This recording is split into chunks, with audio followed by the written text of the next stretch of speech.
Olá, pessoal, sejam bem-vindos a mais uma aula, aula 12 hoje, ok? A aula 12 é sobre soluções, é um conteúdo bem tranquilo, tem bastante informação, depois a gente vai fazer alguns exercícios, como sempre, né? Mas vamos começar a aula, porque hoje a aula tem bastante coisa interessante para a gente falar. Eu vou compartilhar aqui a tela. Então, aqui o título, né? Soluções. Como sempre, a gente vai recapitular a aula passada, que foi a aula 11. Na aula 11, nós falamos sobre estequiometria. Né? Estequiometria é o estudo dos cálculos. Então, o estequio vem de substâncias e metria de medidas. Então, é a medida das substâncias que a gente utiliza, né, numa reação química. Para eu realizar uma reação química, eu preciso conhecer as substâncias que vão participar dela e, principalmente, as quantidades de cada substância ali presente. E, a partir disso, nós vimos os cálculos estequiométricos, né? Como que esse conteúdo é cobrado em termos de vestibular. Então, na nossa aula 11, foi uma aula só mesmo de exercícios. Então, vamos para a aula de hoje. A definição de soluções é uma mistura, ou seja, tem que ter pelo menos duas substâncias, né? Se tiver apenas uma substância, eu não posso chamar de mistura, é uma substância pura, a gente já viu isso. Então, é uma mistura de duas ou mais substâncias que formam uma única fase, mistura homogênea. Então, as soluções verdadeiras, elas são misturas homogêneas, tá bom? Tem que tomar cuidado com isso. Existem dois nomezinhos aí que a gente chama, né, quando a gente for falar de solução, que é o soluto e o solvente. Soluto é o componente que participa em menor quantidade de matéria. Dizemos que o soluto é a espécie que vai ser dissolvida. E temos também, como eu comentei, o solvente. Solvente é o componente que participa em maior quantidade. Dizemos, então, que o solvente é a espécie que dissolve o soluto. E é a partir dele que a gente vai encontrar o estado físico da solução. Então, eu posso ter solução no estado sólido, no estado líquido e no estado gasoso. Aí aqui tem um exemplo, né? Uma solução do tipo de solução. Uma solução que se encontra no estado físico sólido. A amálgama, né? Que é uma mistura de mercúrio com outros metais. Então, após formar essa liga, ela fica sólida.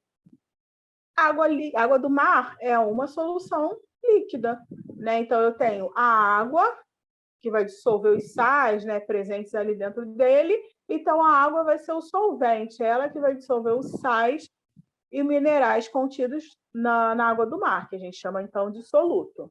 E uma mistura gasosa é o ar atmosférico, né? Então, eu tenho o gás nitrogênio em maior quantidade, tem o gás oxigênio, tem o gás carbônico, o vapor de água, vários outros gases contidos ali dentro da minha composição. O que estiver em maior quantidade, nesse caso esse último exemplo, é o gás nitrogênio, né, N2, ele que está em maior quantidade, então ele é considerado solvente, e os demais são solutos. Em uma solução, eu posso ter mais de um soluto, mas eu só vou ter um solvente, ok? E aí eu também consigo separar, né, diferenciar as soluções em iônica e molecular.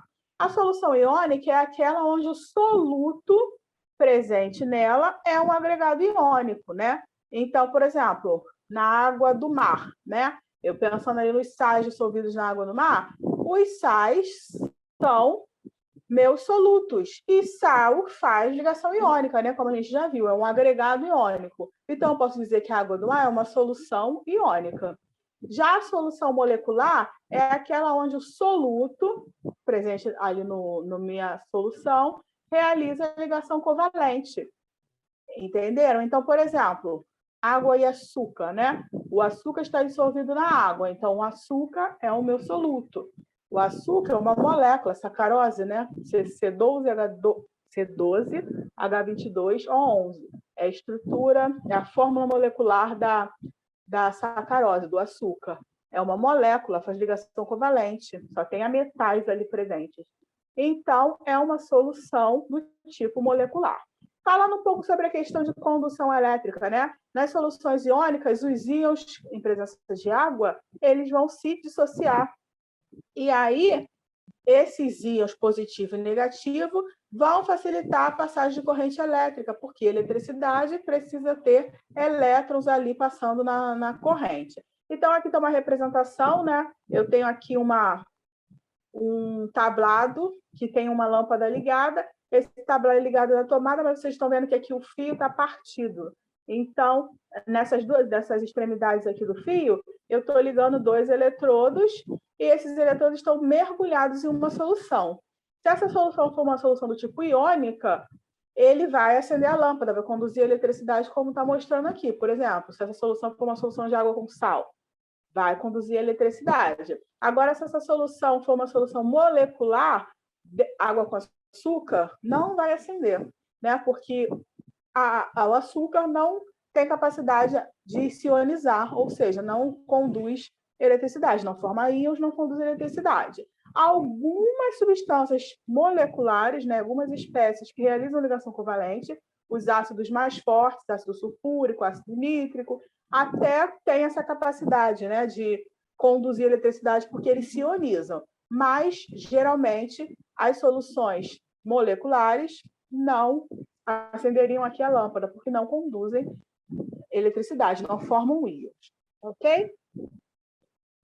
Aí eu posso classificar as soluções em solução insaturada e solução saturada. Quando a gente fala assim, hoje eu estou saturado, aí hoje meu dia só foi cheio, eu estou saturado. Então, a palavra saturado, né, dá essa ideia de cheio, de limite. Hoje eu estou saturada, eu estou no meu limite. E aqui tem um pouco dessa lógica, né? Solução saturada é a que contém a máxima quantidade de soluto numa dada quantidade de solvente nas condições ali do experimento. Então, um exemplo, água com sal.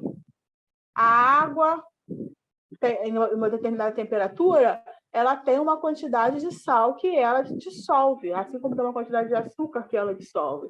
Essa quantidade já é determinada de estudos experimentais.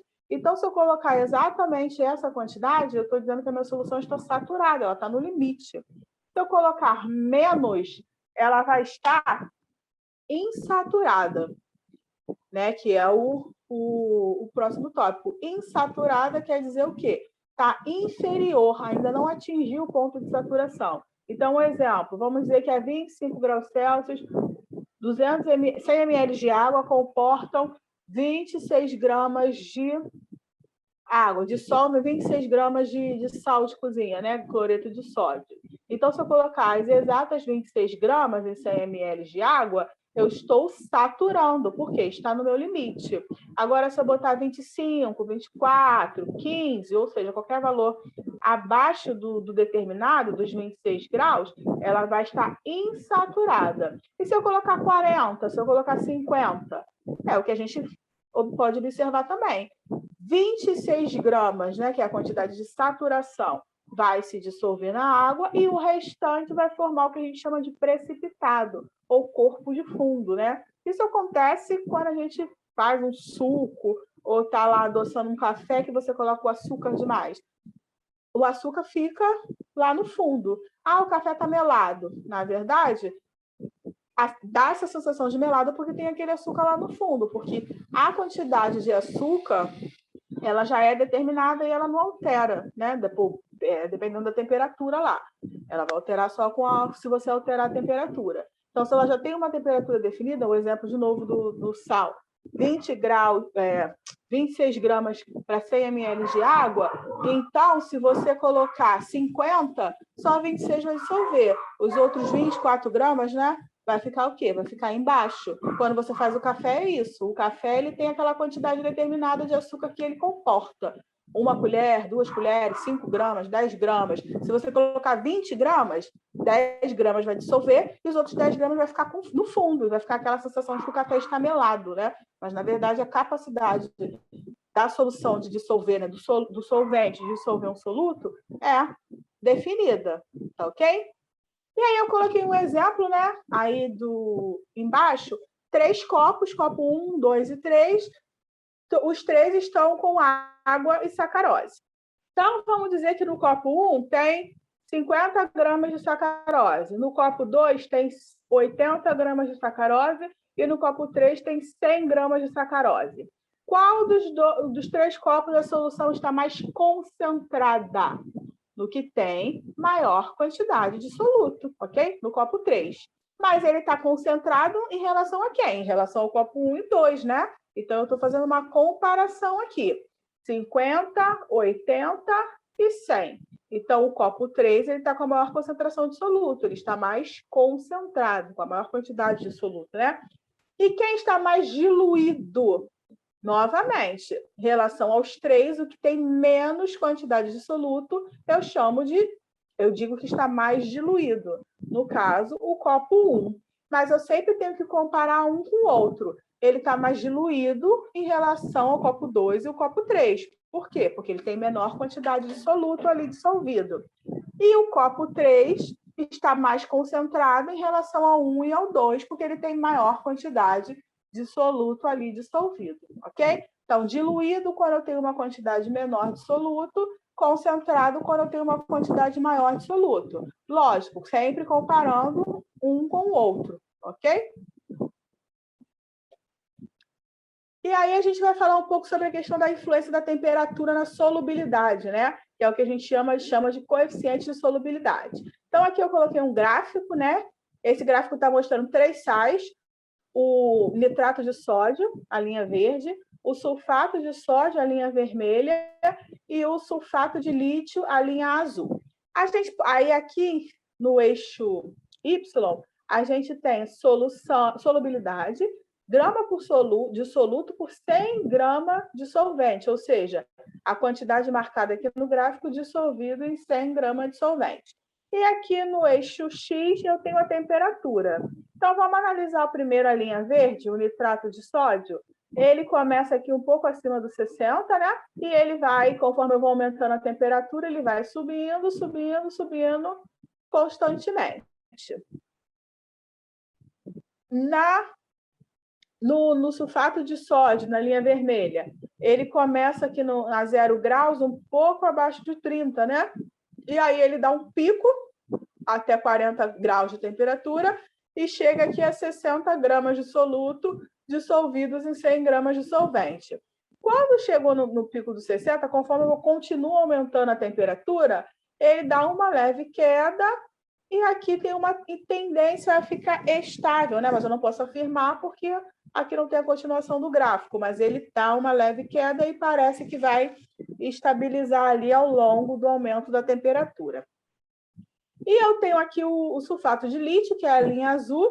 Você vê que ela está sempre bem rasteirinha, né? Então, ela praticamente não altera a quantidade, a solubilidade do meu soluto, aqui no caso o sulfato de lítio, conforme eu vou aumentando a temperatura. A gente observa isso em algumas experimentos, algumas soluções, né, que a gente trabalha no cotidiano, que conforme eu vou aumentando a temperatura, ela tende a aumentar ou diminuir a solubilidade ou permanecer igual, aqui como no caso da minha linha azul.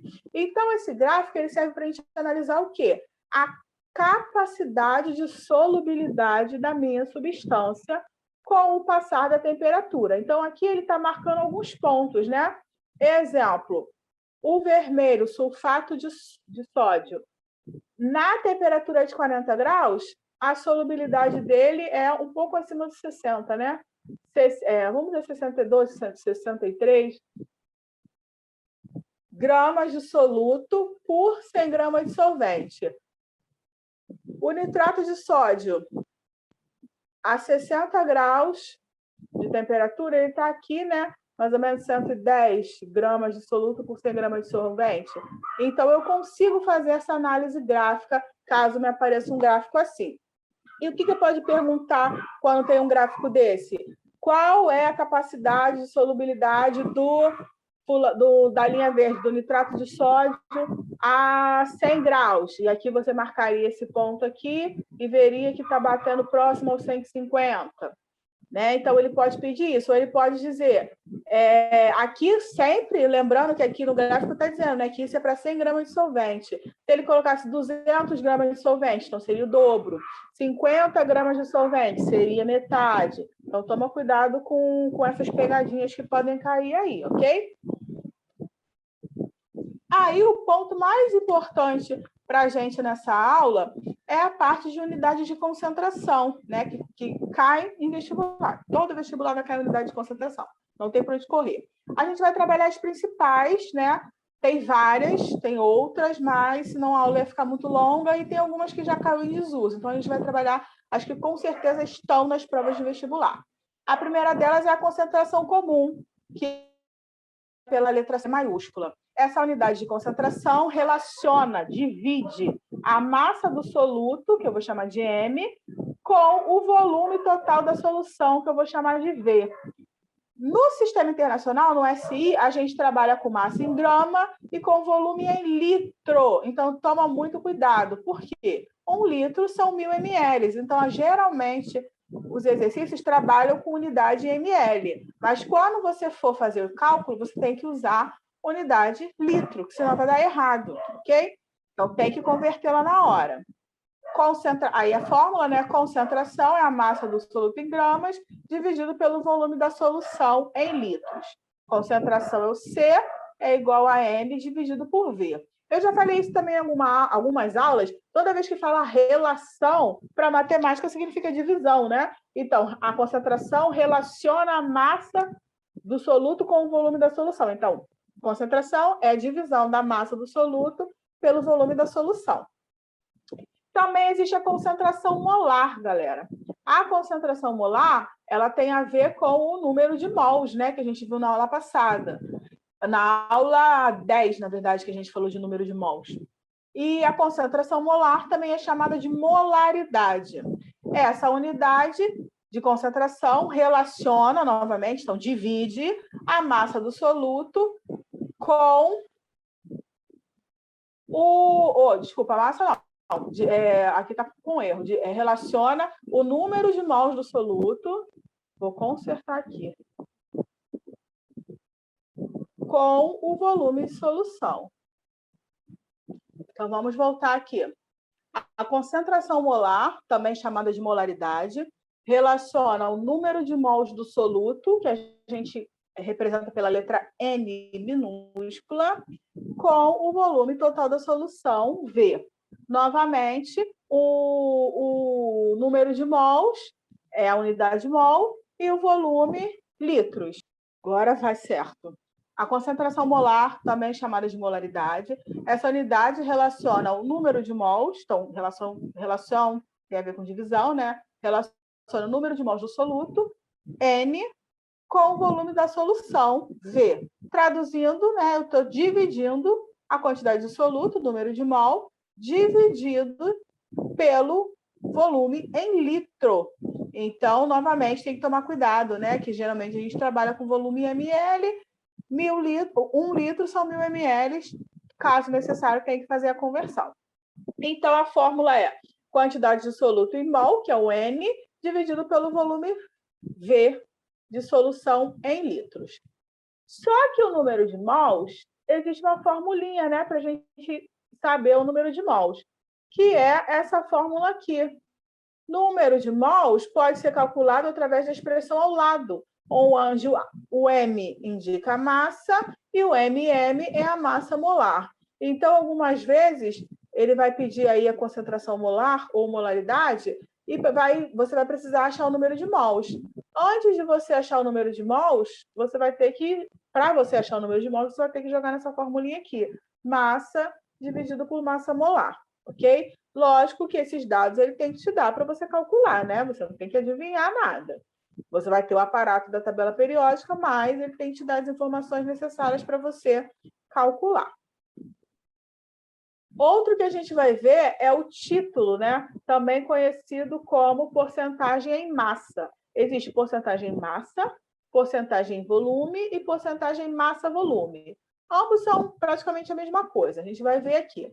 Porcentagem em massa, ou título, vai me dar a porcentagem de massa do soluto, que eu vou chamar de M1, em relação, olha a palavra relação aqui de novo aparecendo, né? Então, quer dizer que dividido pela massa da solução inteira, né? Que é a massa do soluto mais a massa do solvente. Então, a fórmula, né? Título é igual a massa do soluto dividido pela massa total da solução. E se você quiser descobrir a porcentagem, vai ser a massa do soluto dividido pela massa total da solução vezes 100, que aí você já vai ter esse valor em porcentagem.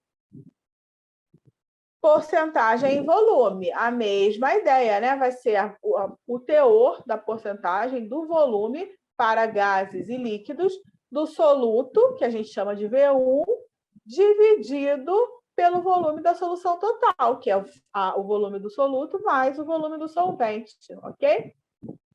E a gente também tem aqui a parte por milhão, que a gente chama de ppm. Indica quantas partes de solução, em massa ou em volume, existem em 1 milhão de partes de solução, né? 1 milhão é o quê? 10 a sexta.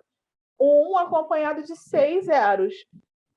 Também massa ou volume. Então, o que é parte por milhão? É a massa do soluto em miligrama dividido pela massa total da solução, 1 milhão de vezes maior, né? Então, em quilograma. Também existe o ppb, que é parte por bilhão, mas também não costuma aparecer tanto. Diluição. Diluição, com certeza, talvez seja a parte principal em termos de vestibular, cai bastante diluição. Diluição é a adição do solvente com a finalidade de diminuir a concentração final da solução. A gente faz isso direto na nossa residência, quando a gente vai preparar um refresco, né? O que você está fazendo na preparação do refresco? Uma diluição. Se você compra aqueles concentrados de guaraná, de caju, de maracujá, que seja, você não pode beber aquilo direto. Por quê? Porque ele está muito concentrado, ele tem uma quantidade de soluto ali muito alta. Então, o que você precisa fazer para beber, para preparar o refresco? Você precisa adicionar água, está escrito lá, adicione tantos litros de água, 1 litro, 2 litros de água. Então, ao você adicionar água, a água vai o quê? Dissolver o concentrado, né? O soluto. Então, a água passa a ser o meu solvente. Então, você está adicionando solvente com a finalidade de diminuir a concentração da solução. E aí, você vai preparar o refresco, você vai conseguir ingerir aí a sua bebida. Então, o que está acontecendo aqui? O exemplo daqui. Um recipiente aqui tem 50 ml de suco concentrado. Então, o que eu vou fazer? Eu vou adicionar mais 50 ml de água aqui no meu exemplo e vai formar um suco diluído de volume total agora 100 ml.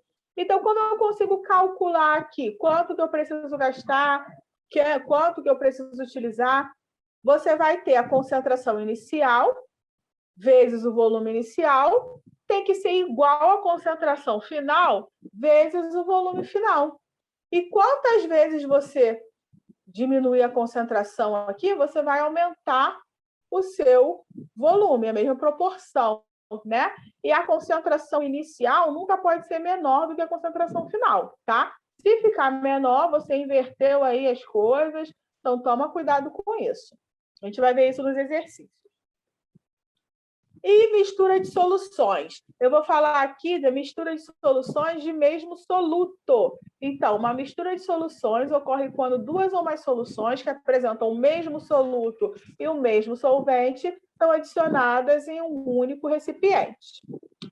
Aí, aqui a figura 6 está dizendo isso, né? Vamos dizer que eu tenho uma solução 1, que foi preparada anteriormente, eu tenho uma solução 2 que foi preparada depois. Preparei um pouco de suco de caju de manhã e depois preparei um pouco de suco de caju na janta.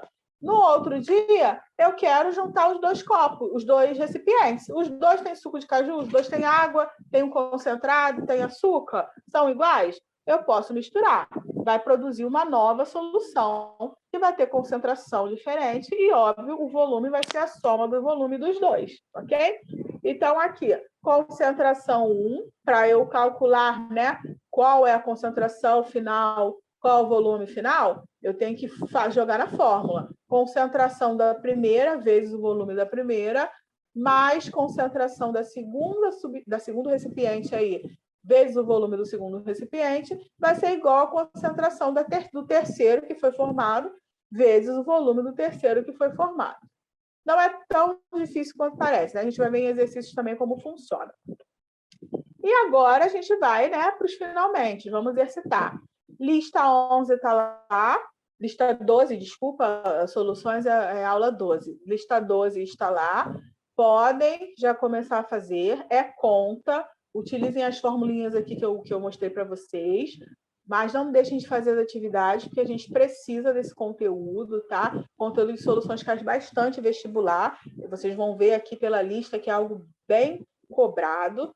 E estou dando aqui esse tempinho para vocês irem lá na lista no formulário, tentar fazer sozinho e depois vocês retornarem aqui para ver o gabarito comentado, como a gente tem feito nas últimas aulas, tá ok?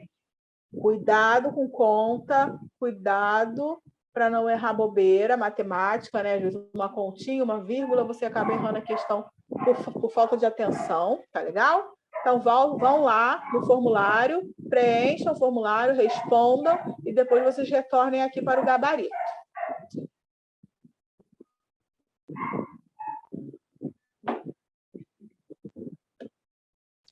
Já deu tempo de fazer? Então, vamos lá.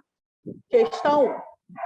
Suponha que uma pessoa, para adoçar seu cafezinho, tenha utilizado 3,42 gramas de sacarose. Massa molar igual a 342 gramas por mol. Para uma xícara de 50 ml do líquido, qual é a concentração final do cafezinho, né, em mol por litro? Qual é a concentração final em mol por litro de sacarose nesse cafezinho? Então, ele me deu a massa, 3,42, que ele gastou de sacarose. Me deu a massa molar, que é a massa de 1 mol, que é um dado que a gente vai precisar para calcular, né? Porque ele quer a concentração em mol por litro. Então, a gente vai ter que fazer umas conversõezinhas aqui antes. E me deu o volume do líquido, 50 ml, né? Ele tomou 50 ml de cafezinho, aquele copinho pequeno de café.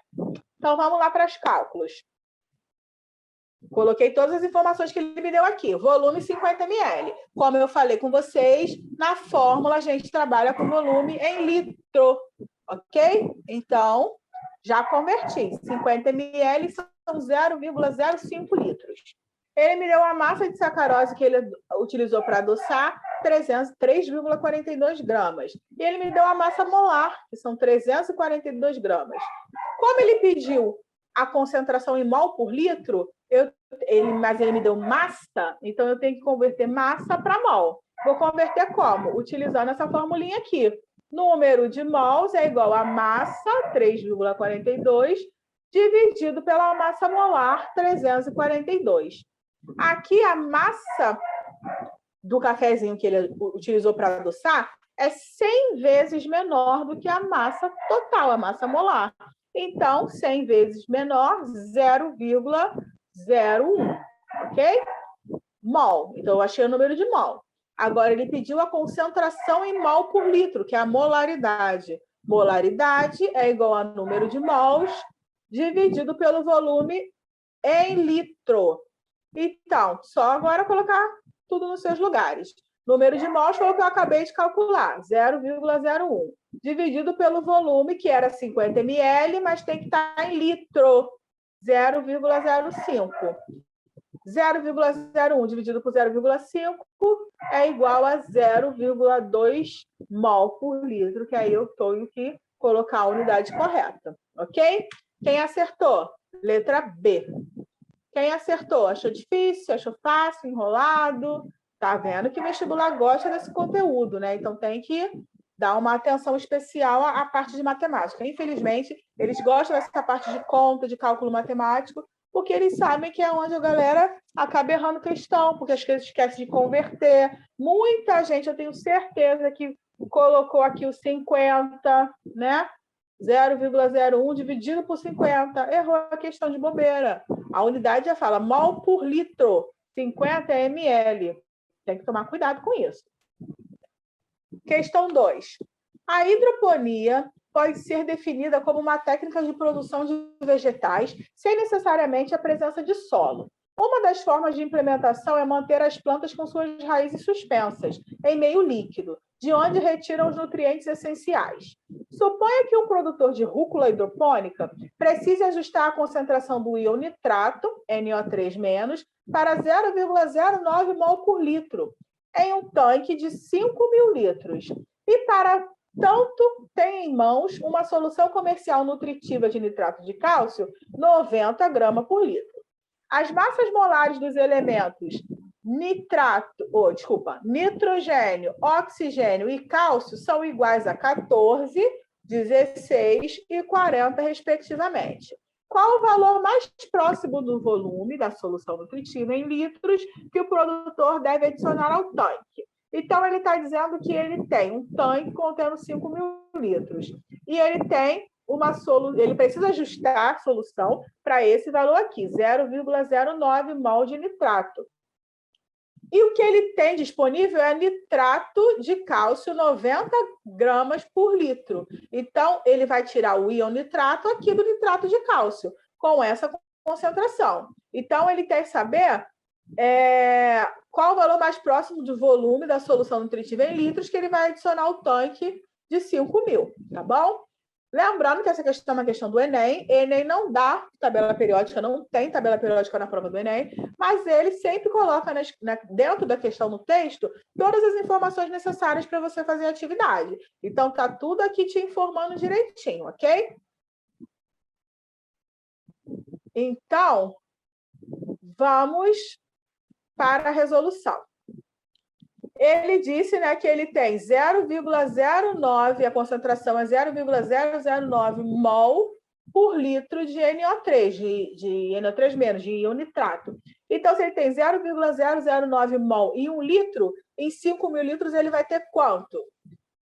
Primeira regra de 3. Então, vai ser regra de 3, 1x igual a 0,09 vezes 5.000. Então, vou fazer essa conta, né? 0,09 vezes 5.000 vai me dar aí o total de 45 mols de nitrato.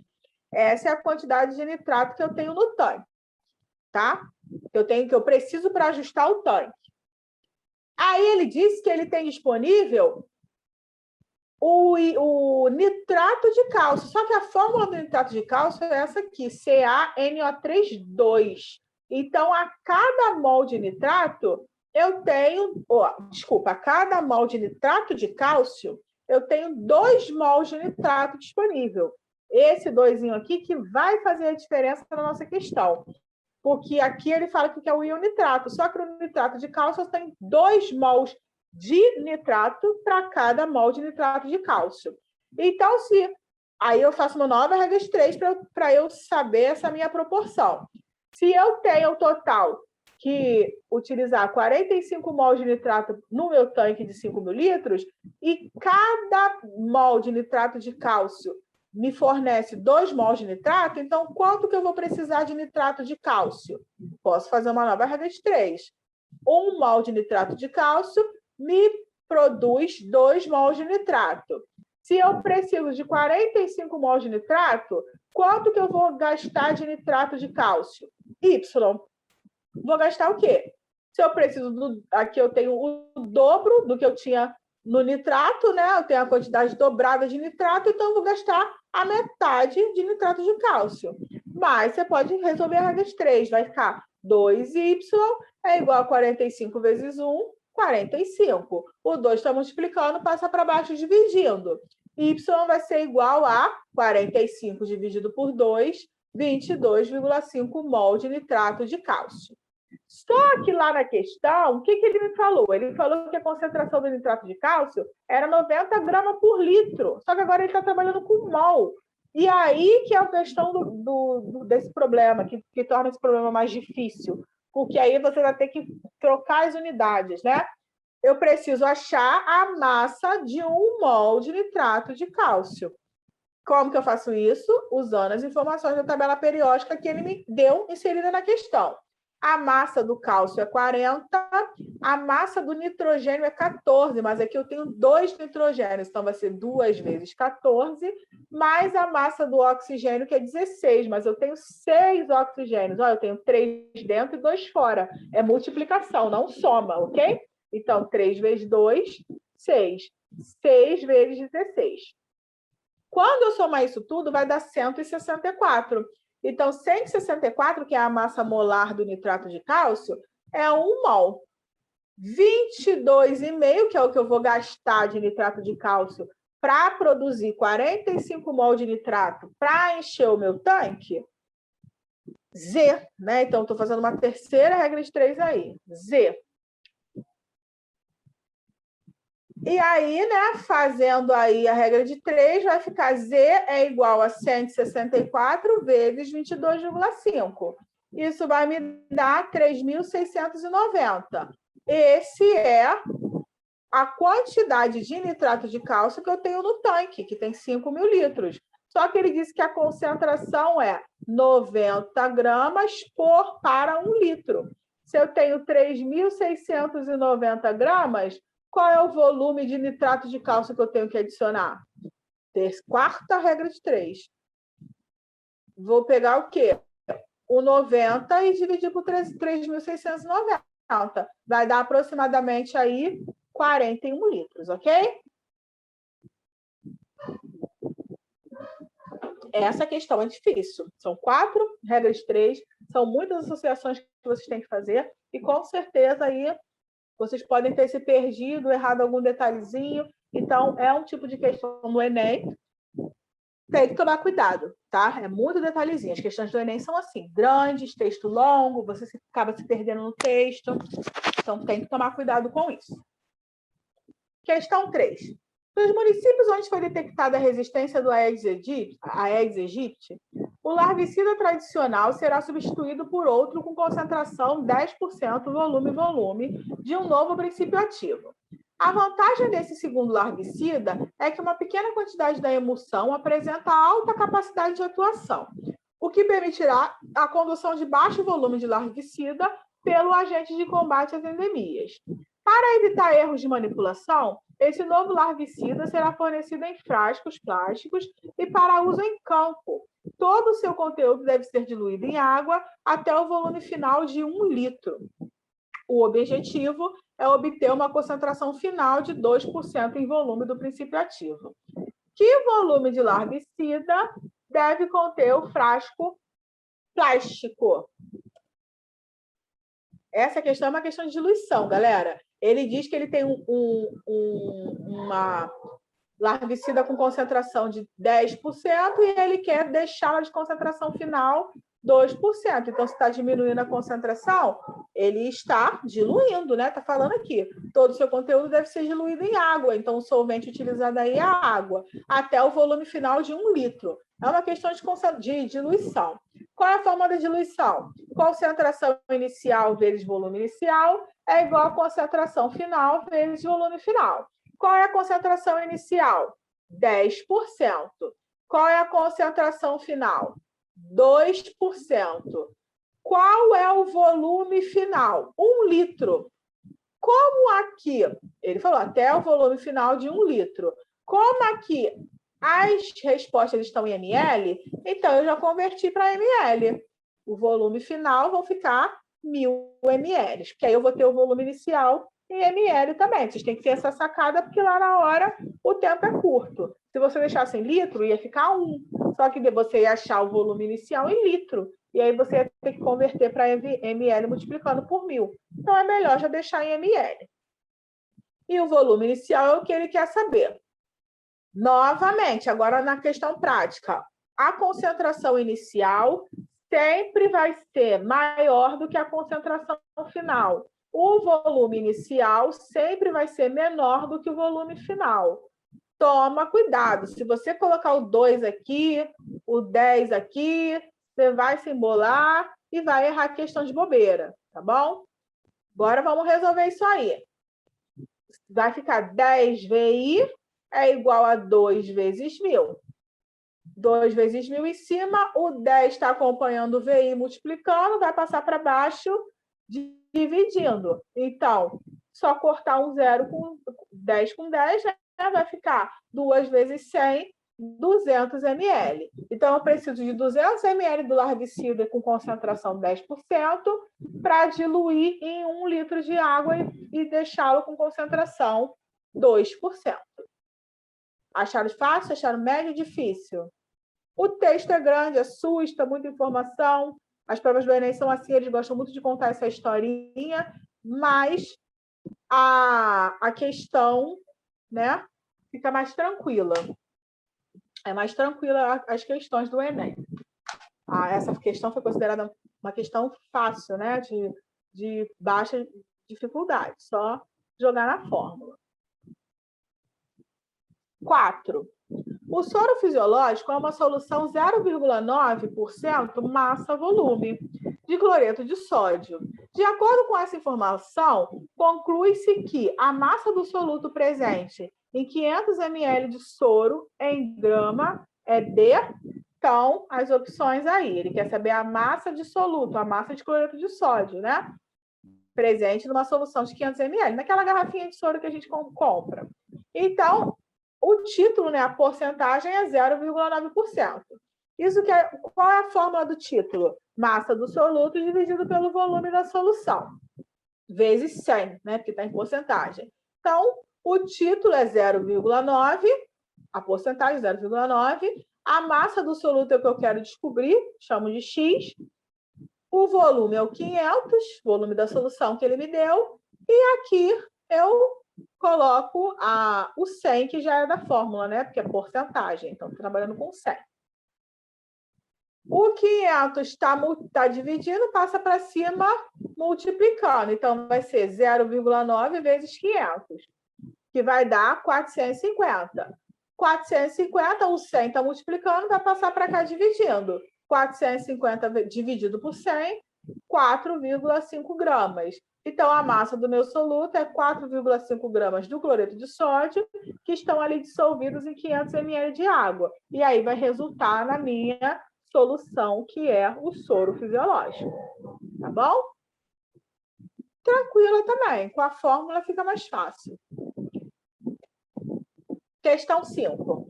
Na diluição de 100 ml de solução de hidróxido de sódio, NaOH, de concentração 20 gramas por litro, adicionou-se água até completar o volume de 250 ml. O valor da concentração da solução após a diluição equivale a... Então, uma nova questão de diluição. Quais as informações que ele me deu aqui? O volume 100 ml passou para 250. Então, o volume de 100 era o volume inicial. Se lembra que o volume inicial tem que ser sempre menor do que o volume final. A concentração do hidróxido de sódio é 20 gramas. Ele quer saber o valor da concentração após a diluição. Então, ele quer a concentração final. É só a gente jogar na fórmula. Concentração inicial, ele me deu no problema, 20, vezes o volume inicial, que ele também me forneceu, 100, é igual à concentração final, que é o que eu quero descobrir, CF, vezes o volume final, que é 250. O 250 está acompanhando o CF, né, que eu também poderia ter chamado de X, passa para cá dividindo, está multiplicando, passa para o outro lado dividindo. Então, vai ser 20 vezes 100 dividido por 250. Vai dar 8,0, né? 8 gramas por litro. Vamos olhar aqui. A concentração inicial... vamos olhar pelo volume, fica mais fácil. O volume inicial era 100 e foi para 250. Então, o volume aumentou 2,5 vezes, concordam? Proporção, né? Aumentou 150 ml?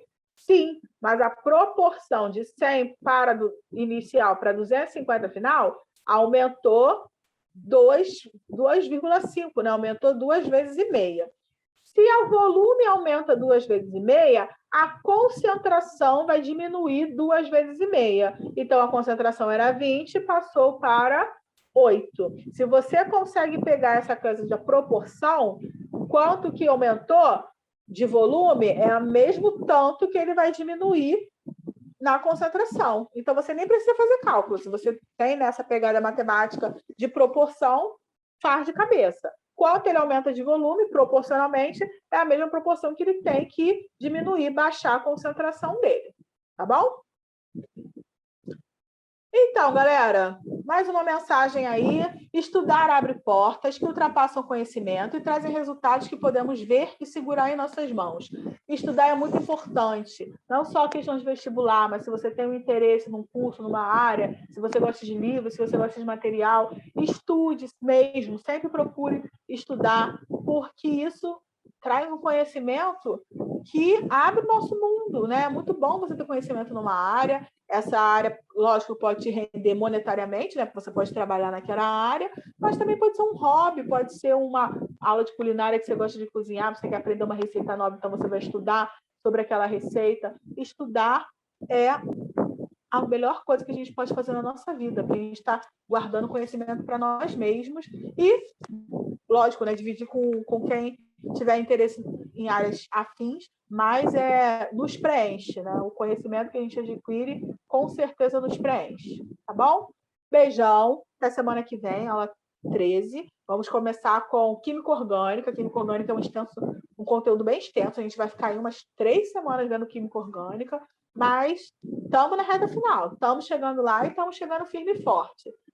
Foco, fé e determinação, sempre. Beijão, galera!